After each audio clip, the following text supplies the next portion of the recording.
Thank you, Chrissy, and thanks to Stu and Jackson and the team and the sponsors for putting on the show for us. Good morning, everyone. Thanks for hanging around. The ones who've just left are going to miss out on a great story. Bit of a change of pace. We're talking about developing the world's next primary vanadium deposit. And I guess part of all that, the key of that is why we're doing that. Vanadium is recognised in the Australian context at least as a supercritical mineral. So as we move into the transition to move away from hydrocarbons and towards net zero, vanadium has a massive role to play, and the Australian federal government recognises that. So we're at the forefront. We're one of the leaders on developing a new primary mine here in WA.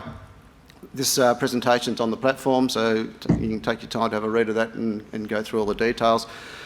Key for us, and a big theme for this presentation, is about Tier 1. So we are developing a vanadium project in a Tier 1 jurisdiction. So obviously here in Western Australia, it couldn't be a better place to be developing a project. Access to key infrastructure. We're getting an APA group building a gas pipeline to access into our fantastic, or tap into our fantastic gas resources that we've seen a bit of interest in the Perth Basin of late. Great access to ports, critical minerals that I've already mentioned. One of the key things we just announced recently is also we've got reach out, I guess globally, we've just had a letter of interest from the Export Credit Agency out of Denmark for $150 million worth of support for the funding of the development of the project.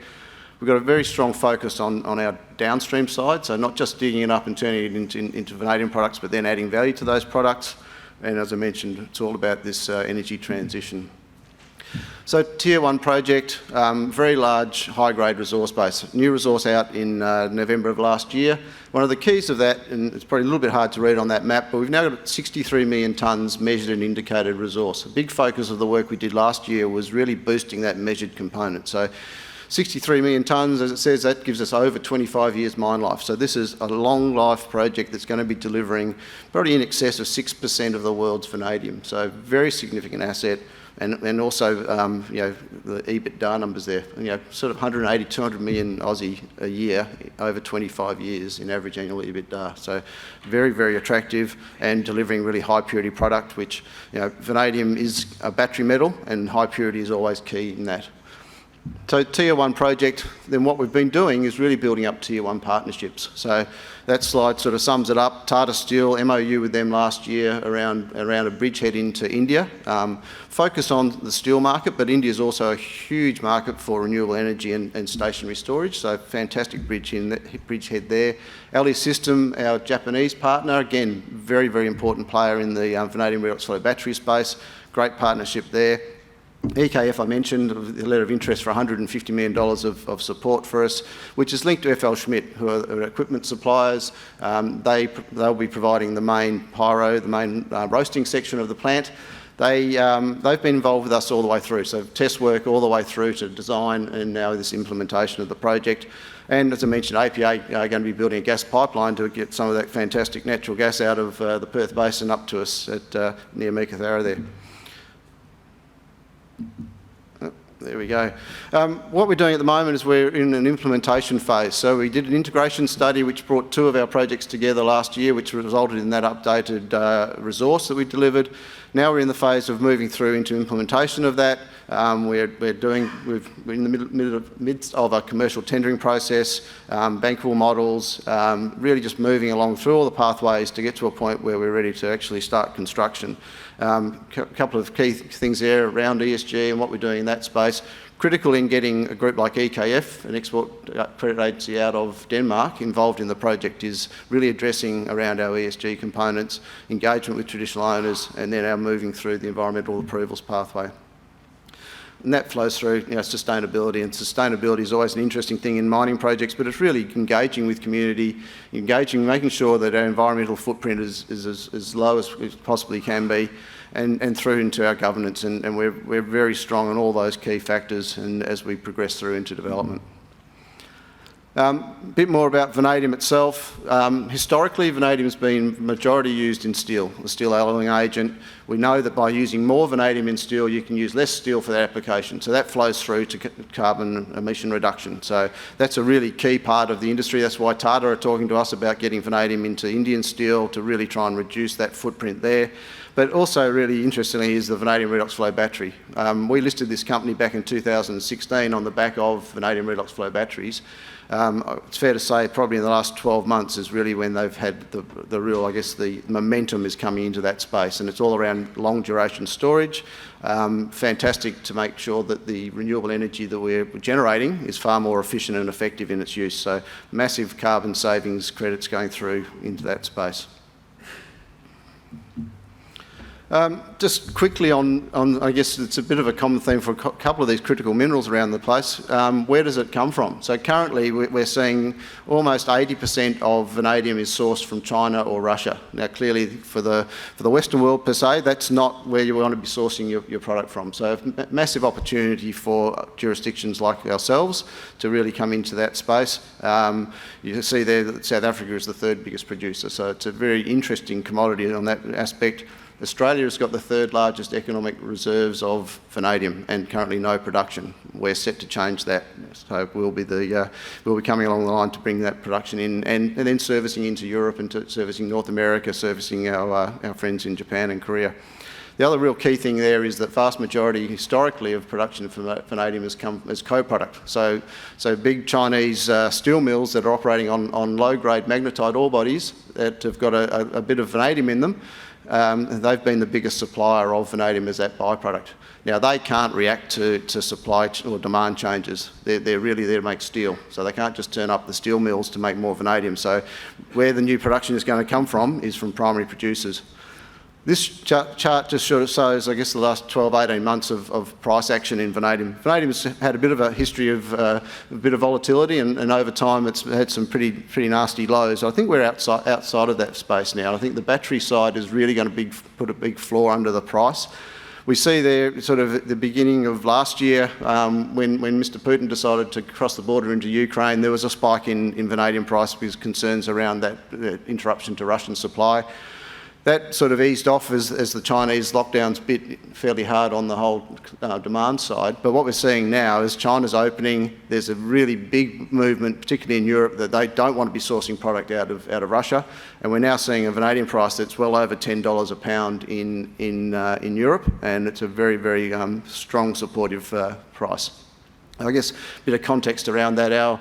We did a DFS back in 2019, so a little bit out of date, but our operating costs back then were $4, a touch over $4 a pound. So having a vanadium price over $10 a pound is obviously a very, very attractive margin for us.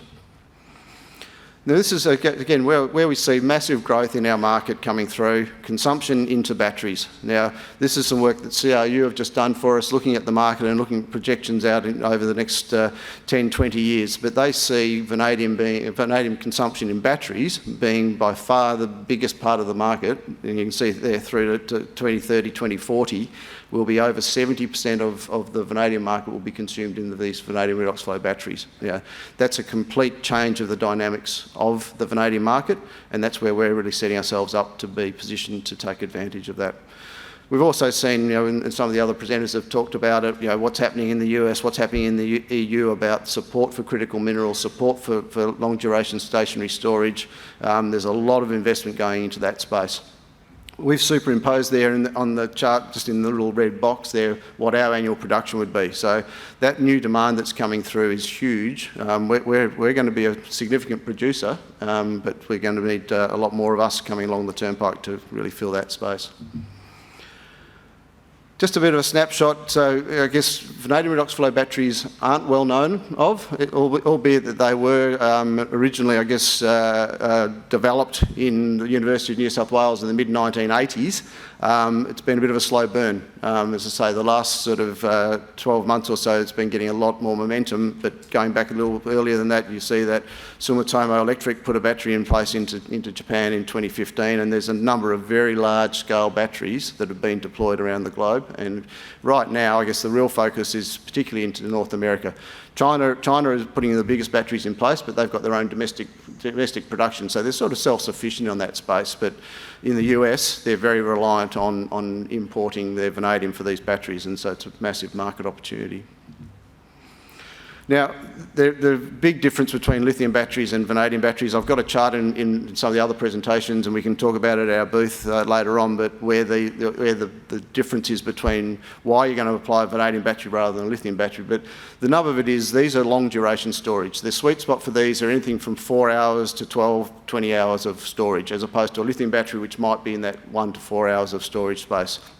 They are a different chemistry. They're a liquid electrolyte, so they're much safer. You're not going to have any thermal runaway. Sustainability is a big thing for them, which is really attractive as we move into this ESG environment. The vanadium in these batteries are 100% recyclable. So end of a 25-year life of a battery, you can just take the vanadium out and repurpose it. So it's got a lot of very strong green credentials. What we're doing in that space, and we put out an announcement yesterday morning around what we're doing with our partners, LE System in Japan. We've now demonstrated we've taken ore from the MTMP, we've taken that all the way through to all the test work, to roasting, leaching, producing our vanadium product, and then going through to producing vanadium electrolyte. LE System is a leader in the vanadium battery space. They've got a very large vanadium electrolyte facility in Japan. They're servicing some of the biggest battery companies in the world. Their operation has been verified by those groups. So our product going through to producing high purity electrolyte is really a big tick for us to say that we can supply into those same customers. So just wrapping it up, corporate overview. As I mentioned earlier, we were listed in 2016, so we've been around for a little while now. Only 210 million shares on issue. We had 12 million cash at bank at the end of the year, so a nice comfortable position. Resource Capital Funds is our largest shareholder. They came on board in a capital raise we did at the back end of 2021. So sitting there around 17% of our register. A very, very nice supportive shareholder for progressing the development of our project. We do have a very, I guess, talented and experienced board and management team. I guess new additions over the last couple of years with Jackie Murray coming on board as part of the RCF transaction, and then more recently Dr. Carmen Letton joining us last August. Fantastic professionals in this space, both from taking projects into production, but also in that ESG space, as I say, very, very important. Then on the management side, David English is our Chief Operating Officer. David's actually built a couple of the major projects here in Western Australia over the journey, but he also has spent time operating in a vanadium project, operating at Windamurra. So fantastic experience to have in the team. And then Alicia Civil, our most recent, I guess, new team member, came on board, came out of FMG as our CFO, and really part of building that team through to delivery of the project. So we believe we're a very, very compelling investment, developing a critical minerals project in a tier 1 jurisdiction, really well placed for delivering into this, I guess what we're all seeing as a cleaner future that we're looking for. Got a great team that's going to be able to deliver on that project, and we believe we've built up a really strong list of tier 1 partners to help us through into that delivery phase. And thank you very much. Come and see us at booth 30.